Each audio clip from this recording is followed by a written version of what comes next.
this is really different thing, and because I can recall all my pets, क्योंकि अभी जैसे for example अगर कोई पेट आपका पास ऑन कर गया तो क्या आप उससे भी कनेक्ट कर सकते हैं कि अभी वो कहाँ पर है, कैसे? ऑफ कोर्स, और कितनी बार किया है, कितनी बार रीबर्थ की भी बात करी है, क्लैरिटी भी मिली है. I also have a friend who is also communicator. उनकी कैट की डेथ हो गई थी and the cat had very clearly said that I will come back in this time, and he came back and he gave very clear instructions कि मैं आऊँगा, मैं यहाँ मिलूँगा, ऐसे मिलूँगा.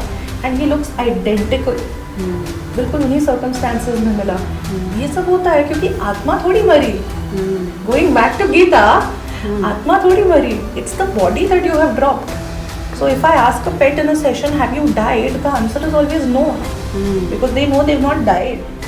They're alive. They're very much alive. They are